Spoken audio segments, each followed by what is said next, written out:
दोस्तों आपका स्वागत है आपके अपने YouTube चैनल एसआरसी इंस्पायरिंग में। महात्मा बुद्ध एक गांव में प्रवचन सुना रहे थे।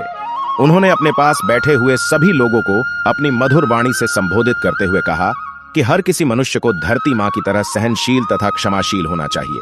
क्रोध मानव का ऐसा शत्रु है जो दूसरों को तो हानि पहुंचाएगा ही, साथ में खुद भी उससे नहीं बच पाएगा। इसलिए क्रोध ईर्ष्या मानव की सबसे बड़े शत्रु है। सभा में सभी लोग शांति से उनकी बात को ध्यानपूर्वक सुन रहे थे। तभी वहां उस सभा में एक अति क्रोधी व्यक्ति भी उपस्थित था। वह पहले तो उनकी बात सुनता रहा, फिर वह अचानक महात्मा जी से क्रोधित होकर बोला। बोलते समय उसकी आंखें खून के समान लाल हो रही थीं। उसने बोला कि तुम ढोंगी हो, यहां बैठकर लोगों को बेवकूफ बना रहे हो। ये जो भी तुम कुछ कह रहे हो इसको सचमुच करना बहुत मुश्किल है, समझे? तुम्हारी इन बातों का कोई मतलब नहीं है। असल जिंदगी में यह सब बातें कोई मायने नहीं रखती। कहानी सुनाना बंद करो, धूर्त महात्मा, और जहां से आए हो वहीं चले जाओ। ऐसे कठोर वचन सुनकर भी महात्मा जी ने उस क्रोधी पुरुष का कोई विरोध नहीं किया और न ही उसकी बातों पर कोई भी प्रतिक्रिया दी। वह शांत रहे और अपना काम करते रहे, जिससे वह पुरुष और भी क्रोधित हो गया। उसकी समझ में नहीं आया कि वह क्या करे। तब वह पुरुष महात्मा जी के मुंह पर थूक कर चला गया।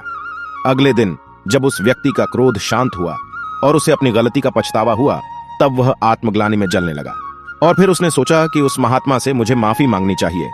वह महात्मा जी की खोज में उसी स्थान पर गया जहां महात्मा जी कल प्रवचन दे रहे थे। लेकिन महात्मा जी वहां कहां मिलने वाले थे? वह तो अपने शिष्यों के साथ अन्य किसी गांव की यात्रा पर निकल पड़े थे। वह पुरुष सब लोगों से महात्मा जी के बारे में पूछता पूछता उस स्थान पर पहुंच गया जहां पर महात्मा जी प्रवचन कर रहे थे। तब उस पुरुष को महात्मा जी के शिष्यों ने उनके पास जाने से रोका, लेकिन महात्मा जी ने अपने शिष्यों को आदेश दिया कि आने दो उस पुरुष को। तब वह पुरुष महात्मा जी के चरणों में गिर गया, उनसे बोला, मुझे क्षमा कीजिए महाराज। उसने महात्मा जी से पूछा, क्या आप भूल गए हो कि मैं वही हूं जिसने कल आपका इतना अपमान किया था? मैं अपने दुष्ट कृत्य की आपसे माफी मांगता हूं। तब महात्मा जी बड़ी ही शालीनता से उस पुरुष से बोले कि कौन सी बात? तब उस पुरुष ने बड़ी हैरानी से महात्मा जी की ओर देखा। महात्मा जी बोले कि मैं तो बीती बातें वहीं छोड़ आया, क्योंकि बीता हुआ कल कभी वापस लौटकर नहीं आता। इसलिए बीती हुए बातों की वजह से आज और अपना आने वाला कल नहीं बिगाड़ना चाहिए। जो हो गया सो हो गया। तुम्हें अपनी भूल का एहसास हुआ, यही सबसे बड़ी बात है। तुमने अपनी गलती को मान लिया, सो तुम अब निर्मल हो गए हो। इसलिए कोई भी ग्लानि अपने मन में मत रखो। अपने आने वाले कल के बारे में विचार करो और उसे सुधारने का प्रयास करो।